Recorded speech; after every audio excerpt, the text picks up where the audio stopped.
And then you have other black celebrities who don't even come from these areas who have to inject themselves into ghetto culture in order to become successful. Good point. People like Drake, Waka Flocka, Ludacris, Beyonce, and the late Guru from Gangstar, who was the son of a judge, Jasmine Crockett, and SZA.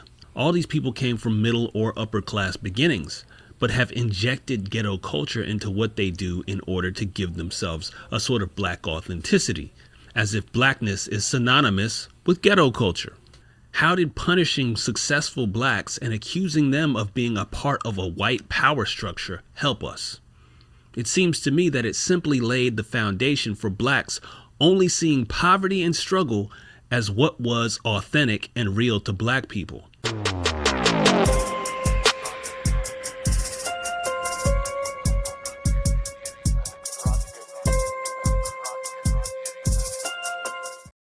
Grace and peace, everybody. We're back.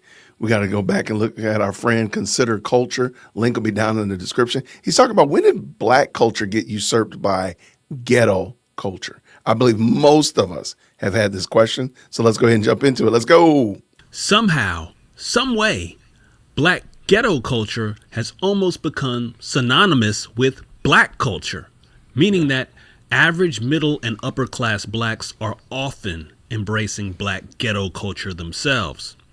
From the hairstyles, clothing, foods, the vernacular, on down to the attitudes, black culture has a lot of cross-pollination with black ghetto culture. If you're living in America and you're paying attention to trends, then you'll likely see how this is becoming the case. Most of us know that it's true. And even the people who deny it, they know it. So there needs to be a discussion about how it got this way. Before we go there, I'd like to point out a few things for us to reference while looking into this. When you look at other groups in America, you don't see the strong embrace for criminality, the bad behavior in those groups.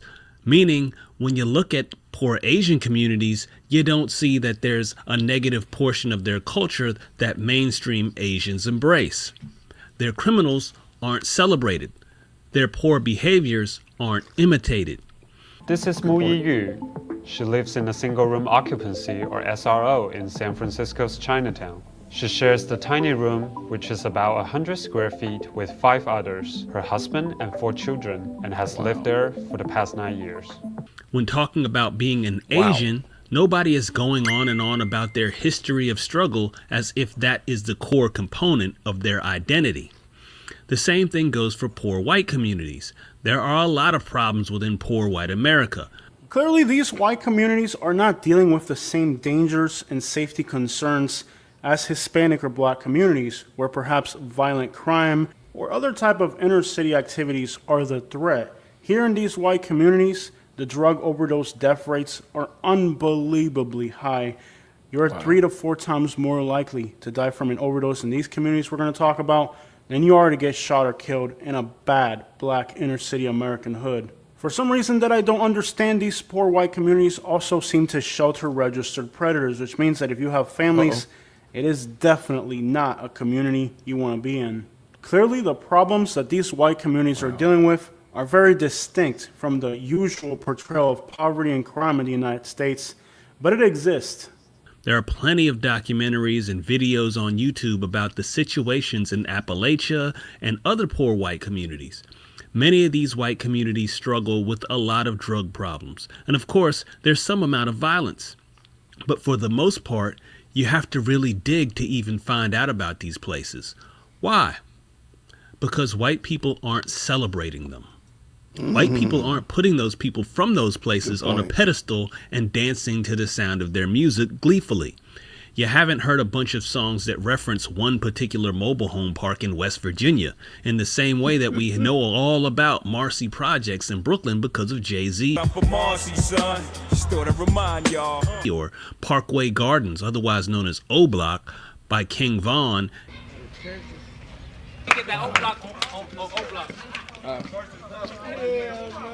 The white people who rise to stardom from impoverished places don't spend much time telling people how cool it was growing up in those circumstances, unless Never have. they embrace black ghetto culture themselves. There are several examples of white people who came up out of poverty that we can look at, like J.D. Vance, who wrote a book that later became a film about his upbringing, but it wasn't celebrated. I got an interview tomorrow, Mom. Otherwise, Oh, you know me. I always land on my feet. Then there are others like Jim Carrey, Leonardo DiCaprio, Hilary Swank, and even the Sex and the City star Sarah Jessica Parker. Who would have thought that these folks grew up in poverty? They don't make much mention of their humble beginnings, but all of them came from the bottom, and now they're here. Started from the bottom, now we're here. Yet you would never know it hearing them talk. Good point. Meanwhile, black celebrities like Jay-Z, 50 Cent, Cardi B, and a ton of basketball stars and others make it a main focus often when discussing their past. They want to represent their neighborhoods where they came from, and they wear them like a badge of honor. And the black people that tend to do this have to walk a tightrope. If they become famous for too long and don't speak and act a certain way, making references to their past, then they're often attacked as being a sellout or no longer being for the people. You're seeing this happen to Jay-Z right now in real time. Jay-Z has grown into a very polarizing figure. Nowadays, more people think of him as someone who generally does what's best for him.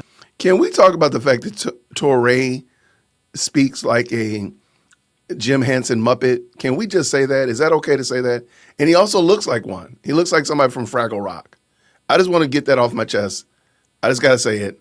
The glasses, the hair, the voice is giving Jim Henson, Muppets, Fraggle Rock, Dark Crystal. Shout out. In the comments, let me know what you think. And then claims it's for the good of the community. And then you have other black celebrities who don't even come from these areas who have to inject themselves into ghetto culture in order to become successful. Good point. People like Drake, Waka Flocka, Ludacris, Beyonce, and the late Guru from Gangstar, who was the son of a judge, Jasmine Crockett, and SZA. All these people came from middle or upper class beginnings, but have injected ghetto culture into what they do in order to give themselves a sort of black authenticity, as if blackness is synonymous with ghetto culture. And several of these people have been attacked for the fact that they didn't come from underprivileged areas, regardless of how they embraced the culture. Drake is probably the most well-known case. And if you look, one of his early breakout singles was called Started from the Bottom, which basically suggested that he started out with no money. And I guess that's possible, being that he was a kid, and a kid coming out of a single parent household at that, but his upbringing was certainly not poor. This is the living room, and it's nice and elegant, and I kind of leave this alone. It's too much for me. This is our dining room, and here's my mother making notes as usual on probably some exposing my to-do list. Yeah, exactly. What makes it so interesting is that starting from no money is the more respected path in a large sector of the black community. So why is the black community so laser focused on ghetto life and the struggle? Why is it more respected to be from the hood rather than it is from the upper middle class? Where did this thought process originate? I believe there are some psychological reasons that can explain all of this, and these are just my beliefs based on what I've seen. You're welcome to argue me down in the comments, but this is what I think. I think that deep down, most black people know that we're not doing as well as other groups in terms of education, wealth, health, and other key areas of society. Many of us may not mention it or will outright deny it publicly, but I believe that subconsciously, we all understand what's going on. Because of that understanding, we have to find a way to comfort ourselves in an inconspicuous way.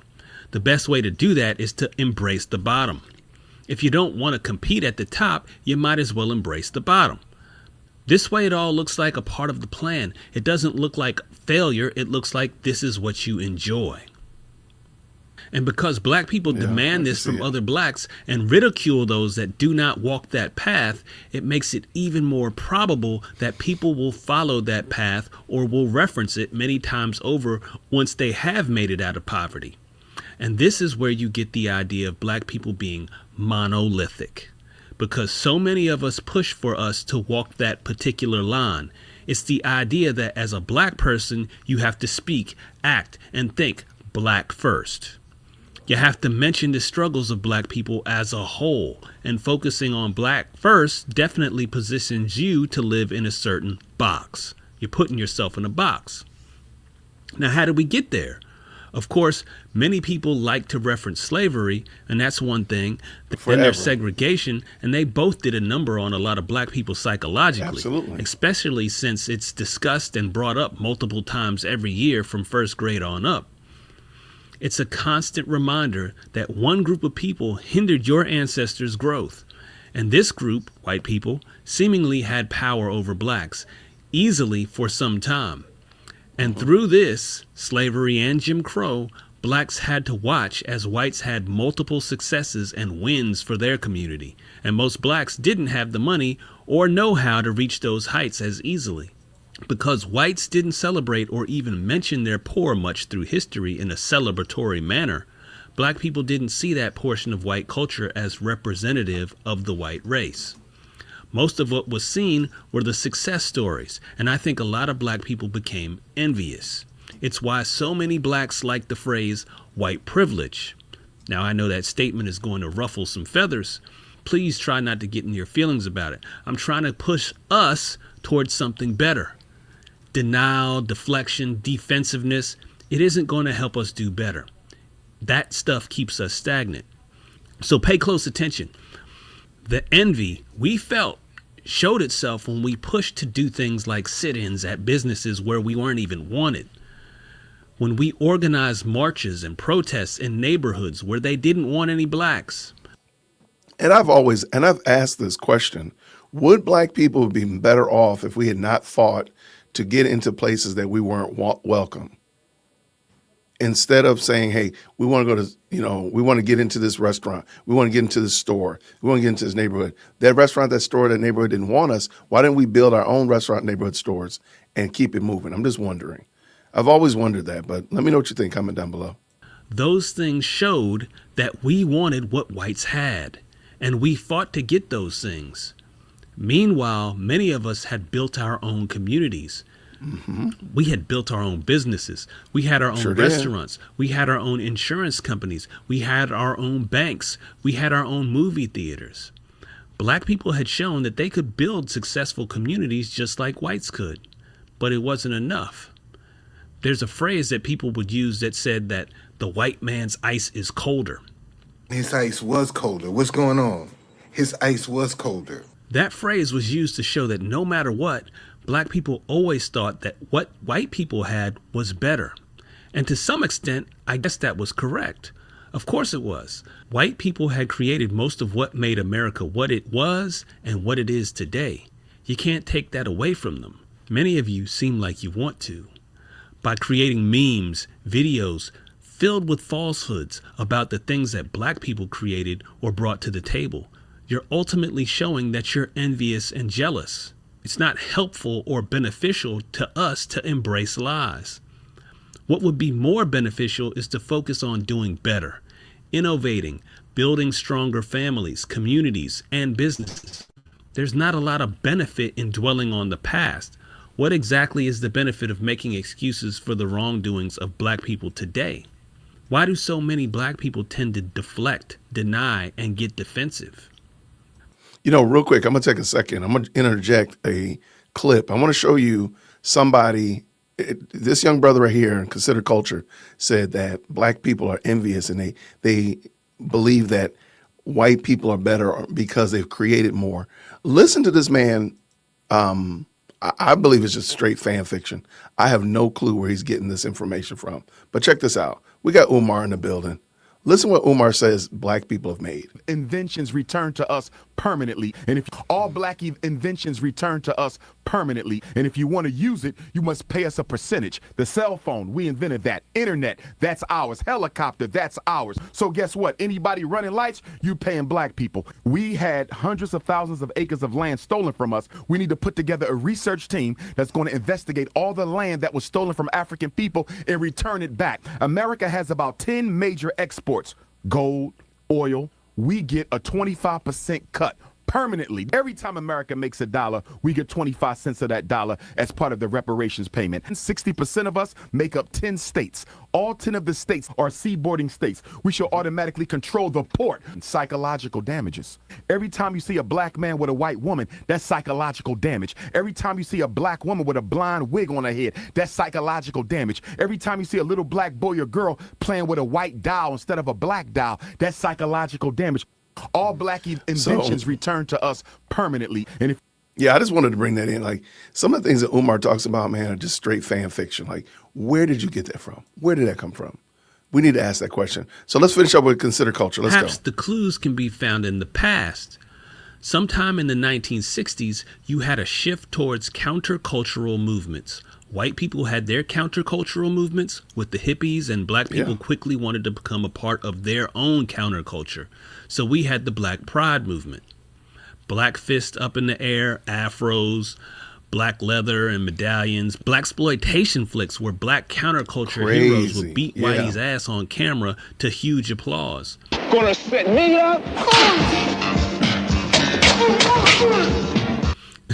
And along with that came groups like the Black Panthers and SNCC. These movements were largely socialist and Marxist movements. They often worked in conjunction with white countercultural movements, and some had the same structures and funding sources. These movements had messages that taught blacks that anyone in the black community who makes it into the middle or upper class has done so by aligning themselves with the white power structure.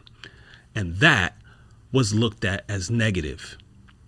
So therefore, black success was now being looked at as white and undesirable.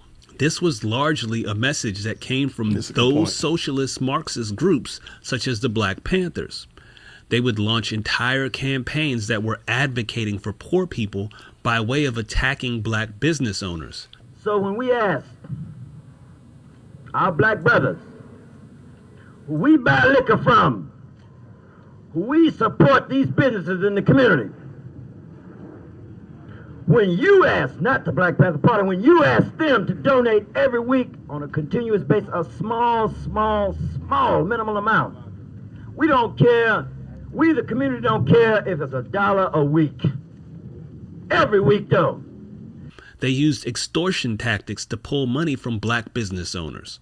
He is not giving me my right to decide who I shall contribute to and when and how much. And I feel since I work for my money, and I think it's left up to me to donate it to whom I see fit. Now, I realize, and don't take this out of context, that I realize the needs of the black community are probably more than Mr. Seals does, because I have been gainfully employed all my life trying to make a living. No one has given me anything. When these black business owners would push back, they would picket in front of these businesses and try to stop people from shopping at these places. The businesses weren't let off the hook until they paid weekly dues to the Panthers. The Panthers would then give away free food and services to black women and children in the ghetto. It was basically a Robin Hood story. But was it beneficial to us? How did punishing successful blacks and accusing them of being a part of a white power structure help us? It seems to me that it simply laid the foundation for blacks only seeing poverty and struggle as what was authentic and real to black people. It basically labeled us poverty cases in our own minds. And by demanding handouts, we made ourselves dependent. And we're going to talk about the people's revolutionary struggle in the confines of decadent capitalistic America. We are going to deal with the situation. We're going to donate, whether we like it or not. Basically pushing upon our own people a set of psychological slave chains that remains to this day. So how did we get from political groups like the Black Panthers to what we see on our cell phones today? It didn't happen instantly. It's something that happened over a period of time. When the Panthers were dismantled in the 70s, a lot of the younger black males who looked up to the Panthers wanted to form their own similar groups. While the socialist political structure may have died with the Panthers, the rebellious nature was still there and strong. This brought about a new era in the 1980s, where black men joined together to form gangs. A lot of those gang members joined the Black Panther Party, and they found some meaning in their life. Now the Crips, when the Crips began to formulate themselves in the 80s, they really wanted to emulate the Black Panther Party. It was an evolution from the Panthers to the Crips and later to the Bloods. Then came the 1990s, and those gangs found a way to broadcast their message nationwide. The method of communication became hip-hop. Of course, hip-hop didn't create the ghetto, but it put the ghetto in a palatable package that was easily delivered with the sound of a kick and a snare. Gangster rap made gangster lifestyle cool. So the ratio started to change. Everybody was a gangbanger. It used to be 5% gangbanger, okay? Because gangbangers, once upon a time, had a code. You just couldn't have a gun. You had to be able to fight.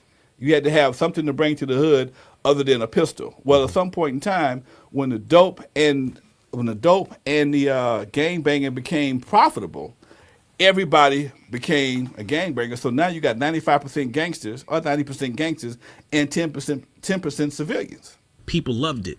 And now you have street culture becoming something that becomes highly profitable. With the success of groups like NWA and later in New York, Onyx. When NWA came out. When NWA came out and they said F the police, we was like, yo, you can curse in your rhymes? Yeah. This is what you can stand up for what you want to talk about in your rhymes? Everything changed in hip hop because now it's like, okay, let me speak about the hood. Let me speak about what I'm going through, the angst, the anger. The mad face came about. So NWA had a lot to do with the formation of how we was coming at the game. Rappers began to realize that violence and a more negative style of rebellion sold a lot better than many of the positive messages that came before that. Hip-hop music began to become very popular, and soon the same street values weren't just local to places like New York and LA. They were now heard in every middle-class black home in America. And then we got social media. When social media arrived, it turned the dial up to volume 10. With cell phones, hip-hop street values went from headphones and music videos and was projected into the mainstream black culture everywhere. Reality TV soon became a thing, and channels like BET embraced it. Violence and irresponsible behavior was now being shown on mainstream television shows everywhere. The physical mannerisms and styles seen on these shows were quickly implemented and picked up by young black men and women throughout the country. Seeing a fight on shows like Love and Hip Hop became a daily occurrence. But even that wasn't good enough. Eventually, you had sites like World Star Hip Hop, which basically became a channel for street fights and all kinds of other deviant That was crazy. It was the go-to spot to watch black youth assault one another, all for the purpose of getting more views.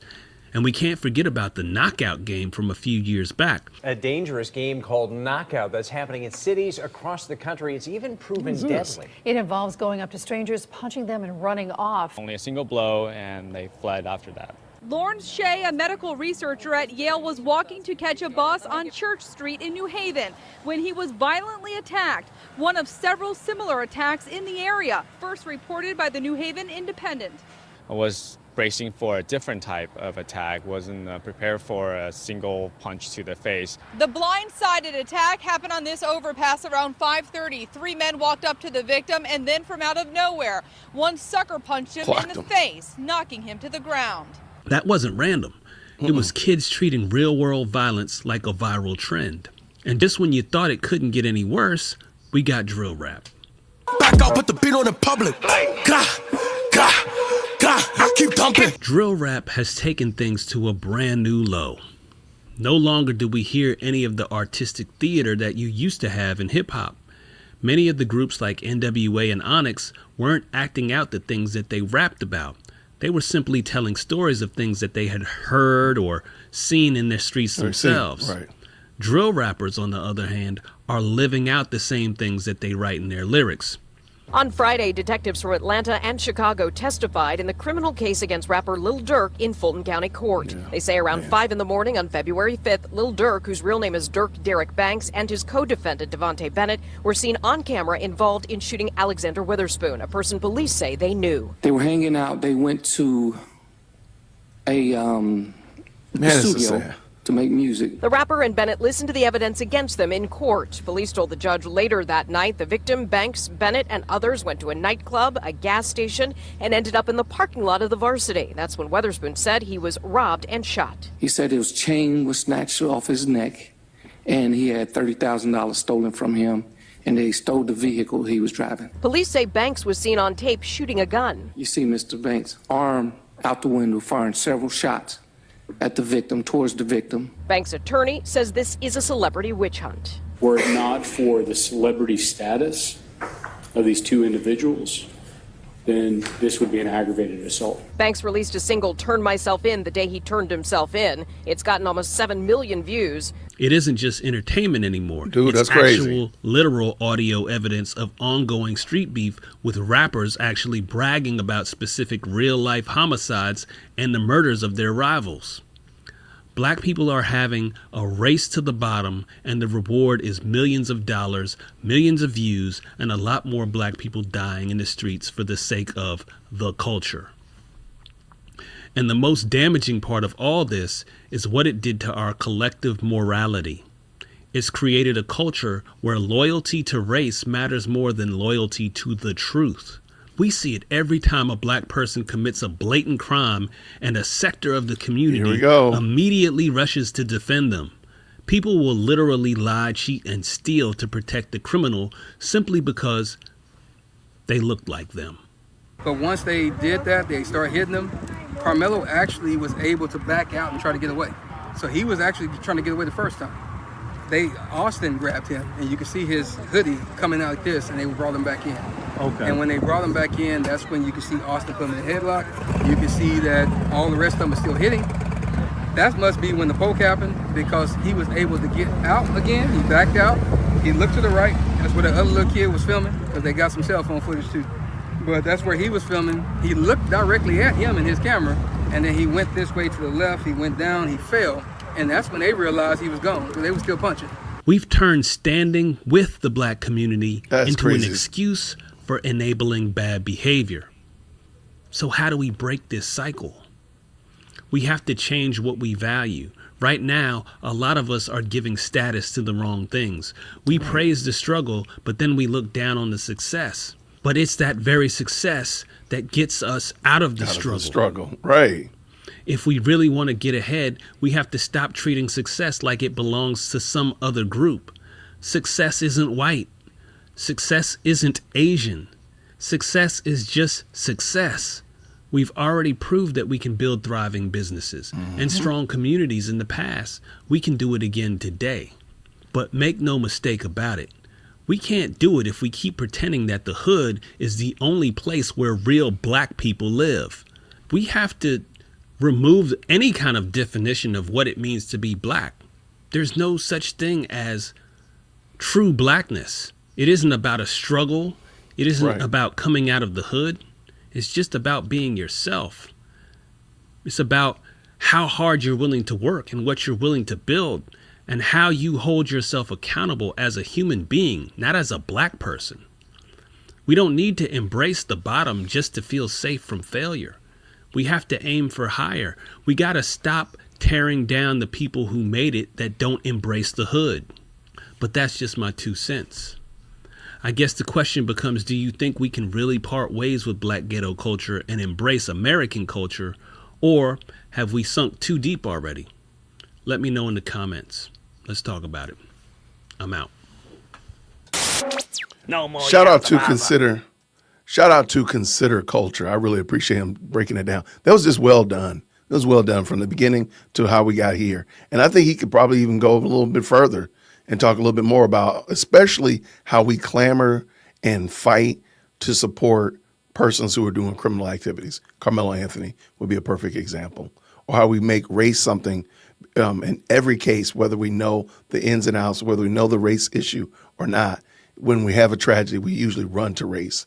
And how that has affected negatively and bolstered and built up this negative vibe, if you will, the negative connotations of black culture or ghetto culture. Let me know what you think. Comment down below. Please go check out his video. Consider Culture's video is down in the description. So definitely go check him out. Make sure you subscribe to his channel and support good content creator. And in the meantime, thank you so much for liking this video. Thank you so much for commenting and let me know what you thought about it. I really want to get your feedback and your thoughts. I'll see you down in the comments. Until next time, everybody, grace and peace. Thank you so much for tuning in to another episode of the JWhit Podcast. If you enjoyed today's show, please do me a favor and hit me up with that 3-piece special. Like the video, subscribe, and of course, share it with somebody who would also enjoy this type of content. And make sure you leave a comment because I do pin the best comments to the top. So thank you so much for tuning in today. And until next time, everybody, grace and peace.